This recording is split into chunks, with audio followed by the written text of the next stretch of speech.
From Washington, here is the news in VOA Special English.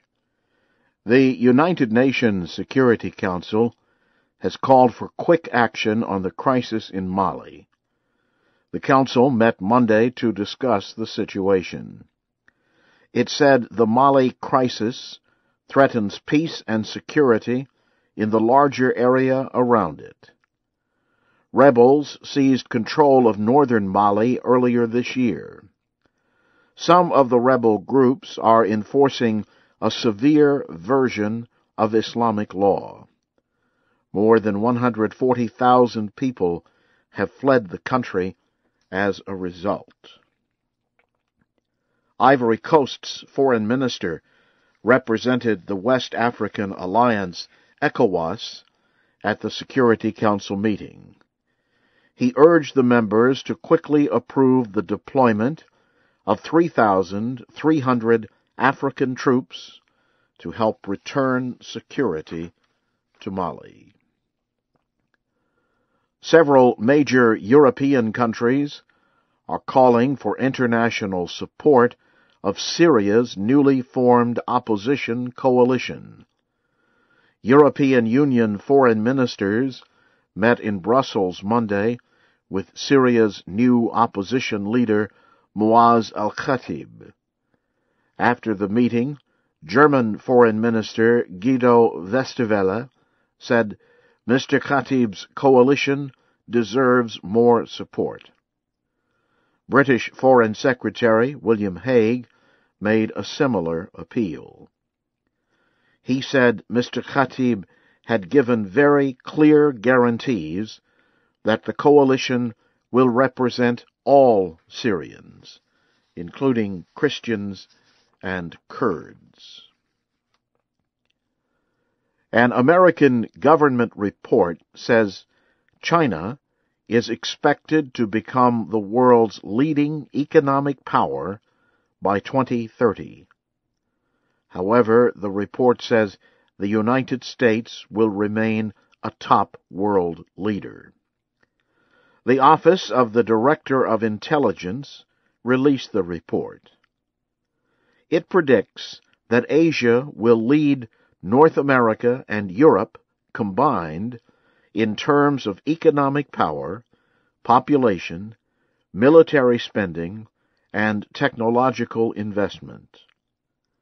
The report says the middle class will expand throughout the world. It also says that the majority of the world will not be in poverty for the first time. Intelligence experts also say that half the world's population will live in areas with severe water problems by 2030. The report also expects that the Middle East will remain the most politically unpredictable part of the world.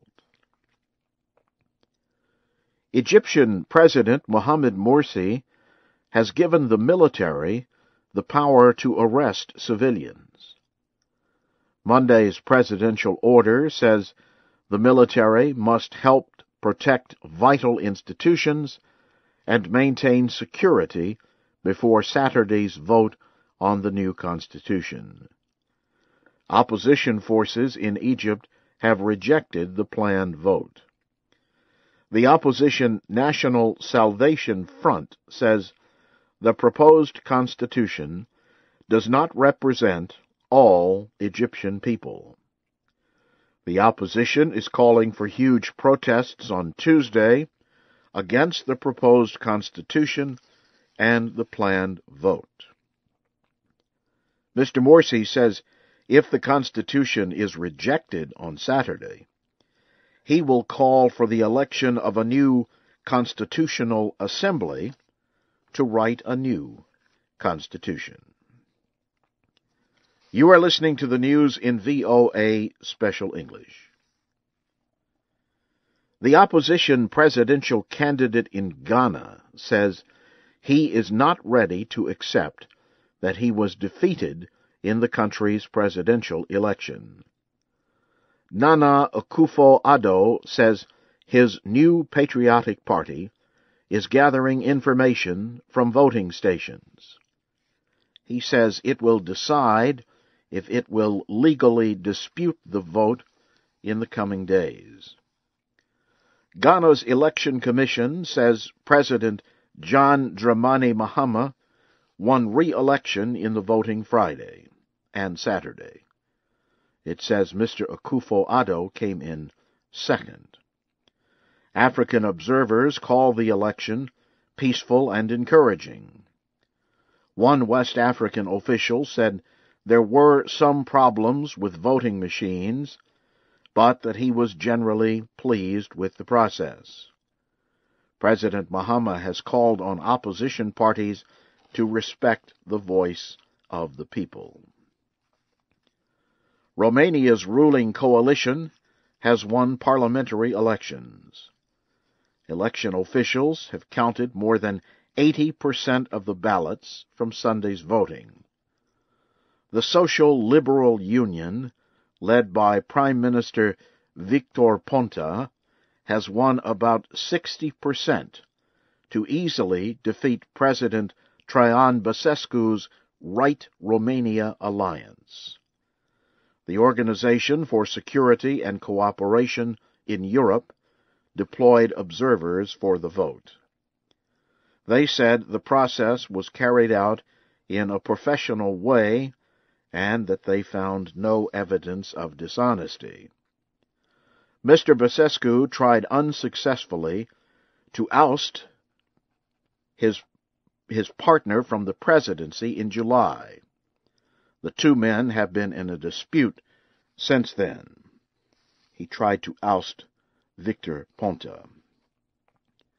American defense officials say Taliban attacks in Afghanistan rose as American forces surrendered some security responsibilities to the government. A report Monday says the number of Taliban attacks increased 1% in a 6-month period ending in September. But attacks in general were down from January to September compared to the same period last year. Officials in Pakistan say suicide bombers have killed at least 6 people in an attack on a police station in the northwest. Officials say 3 civilians and 3 police officers were killed. 8 other people were wounded in the attack in Banu. Banu is in Khyber Pakhtunkhwa province. The Pakistani Taliban said it carried out the attack. The spokesman said it was to answer the killing last month of a Taliban commander's son. Transportation officials in the United States have confirmed the death of Mexican-American singing star Jenni Rivera. She was killed in an airplane crash in northern Mexico early Sunday.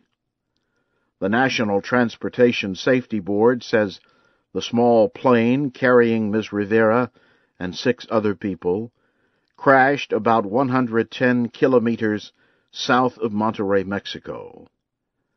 The United States agency says the cause of the crash is not known.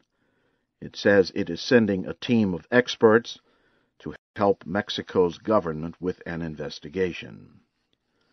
Jenni Rivera was the mother of 5 children.